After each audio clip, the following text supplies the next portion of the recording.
სოლიდარობის აქციის შეხვდნენ მშრომელთა საერთაშორისო დღეს ჭიათურაში პროტესტის 64 დღეს ქალაქში მაღაროელების მხარდასაჭერად უფლებადამცველები და არასამთავრობო ორგანიზაციების წარმომადგენლები ჩავიდნენ.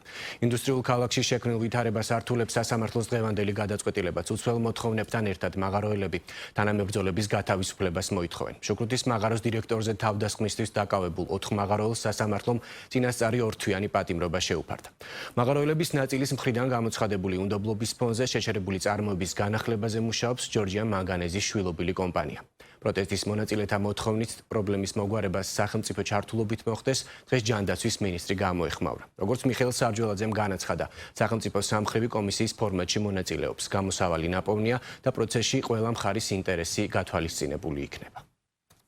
4 დაკავებული, 6 მოშიმშილი, მაღაროელების 63 დღიანი უწყვეტი პროტესტი და შეუცვლელი მოთხოვნები. ასე შეხვდნენ მშრომელთა საერთაშორისო დღეს 1 მაისს ჭიათურაში. ამ ქალაქში 2 თვეა სურათი არ შეცვლილა. მაღაროელები ქუჩაში დგანან და ჯორჯიან მანგანეზის მხრიდან მათ წინაშე არსებული ვალდებულებების შესრულებას ითხოვენ. მათ შორის 2 თვიანი 60%-იანი სახელფასო დავალიანების დაფარვას და კომპანიის მხრიდან ღია კარიერული წესით მადნეულის მოპოვებაზე უარის თქმას. ბატონო პრემიერო, თქვენ ვინც თვლით რომ თქვენი წარმომადგენელი გამოაგზავნეთ, გამოუშვით ჭიათურაში, რომელიც მოაგვარებს ჭიათურის პრობლემებს, ის ადამიანების, შრომელების პრობლემების მოსაგვარებლად არ მოვიდა.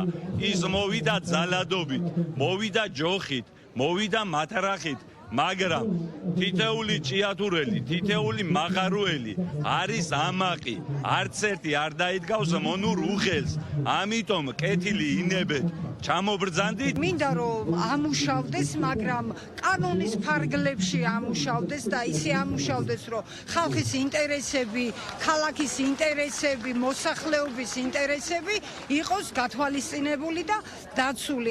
დღესვე აქციის მონაწილე მაღაროელებისთვის სოლიდარობის გამოსახატად და მხარდასაჭერად ჭიათურაში ქვეყნის სხვადასხვა კუთხიდან უფლებადამცველები, არასამთავრობო ორგანიზაციების წარმომადგენლები ჩავიდნენ. ყველამ ერთად კი სოლიდარობა გამოუცხადეს 4 დაკავებულ მაღაროელსა და პროტესტის გამო მოშიმშილი ადამიანებს. ამ ხალხის უკან ვის გათავისუფლებასაც აპირებენ ოჯახები დგას და მთლიანად ანუ მშრომელებს რო გამოუცხადოს სოლიდარობით, ჩვენ ვინმეს ეჭვიებარება რომ მშრომელებს უდიდესი პრობლემები აქვთ ამ ქვეყანაში, უდიდესი პრობლემები აქვთ, მაგრამ სამწუხაროდ ვერ ახერხებენ ორგანიზებას და ერთი გამონაკლისი ქალაქი არის ჭიათურა, სადაც შეიკრა ეს ხალხის ერთობა და აი ამ ხალხის ერთობას ებრძვიან, მისი ლიდერების დისკრედიტირებას ცდილობენ და ცდილობენ რომ ეს გაერთიანება აქ ვერ შედგეს, იმიტომ რომ უფრო მეტი ფული რო ამოიღონ აქ.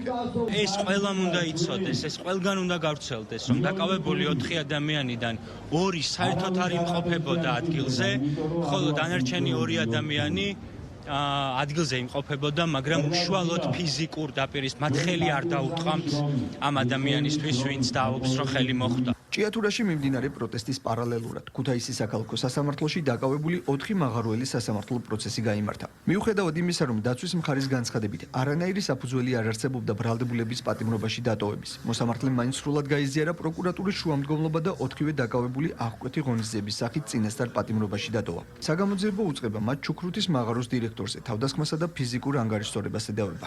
მოპოვებული მტკიცებულების საფუძველზე საფუძველი მოგვეცა იმისა, რომ წაგვეყენებინა ამოხით, იმიტომ იყო მოწმეთა ჩვენებები იყო და სხვა მტკიცებულებები, რომლებიც ადასტურებდნენ ამ პირების ქმედებაში 225 მუხლის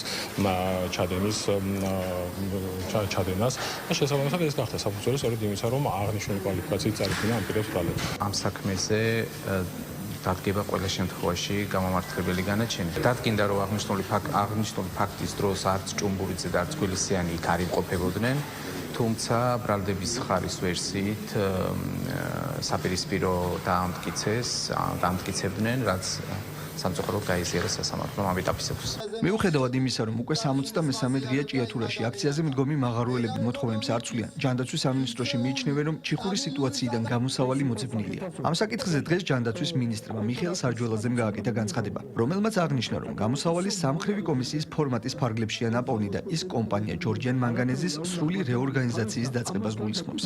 ძალიან მნიშვნელოვანია იქ მაცხოვრებელი ადამიანების, მომუშავე ადამიანების ინტერესის და უფლებების, კანონიერი ინტერესის და კანონიერი უფლების დაცვა. იმ პერიოდის შემდეგ, რაც მართლაც ჩიხურად გამოიყურებოდა მდგომარეობა, როდესაც გამოსავალი არცაიდან არ ჩანდა, რეალურად იქ დღეს გამოსავალი ჩანს.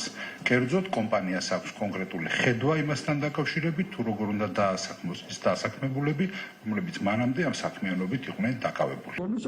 ჭიათურელმა მაღაროელებმა უწყვეტი პროტესტი 28 თებერვლიდან დაიწყეს. ისინი მთელი ამ ხნის განმავლობაში მთავრობის წევრებთან შეხვედრას ითხოვენ. პრობლემის გადასაჭრელად პრემიერ-მინისტრის ინიციატივით სამმხრივი კომისია შეიქმნა, რომელშიც მთავრობას ჯანდაცვის სამინისტრო, კომპანიას მენეჯმენტი, ხოლო აქციის მონაწილეების ინტერესებს გაერთიანებული პროფკავშირები წარმოადგენენ. თუმცა მაღაროელები ამ ფორმატს არ ეთანხმებიან და აცხადებენ, რომ კომისიაში პროფკავშირების ნაცვლად აქციის საინიციატივო ჯგუფის წევრები უნდა იყვნენ ჩართულნი. მათი ეს მოთხოვნა არ კმაყოფილდება. კომისიამ კი მუშაობის შედეგად გადაწყვიტა, რომ ჯორჯიან მანგანეზის ფინანსური პრობლემების დასაძლევად კომპანიაში სრული რეორგანიზაცია გამოცხადდეს, რაც კომპანიის ყველა შტატის ხელახლა დაკომპლექტებას გულისხმობს. ჭიათურაში აქციის მონაწილეები აცხადებენ, რომ პროტესტს არ შეწყვეტენ. დღეისათვის მათგან 6 მონაწილეს შიმშილობა აქვს გამოცხადებული.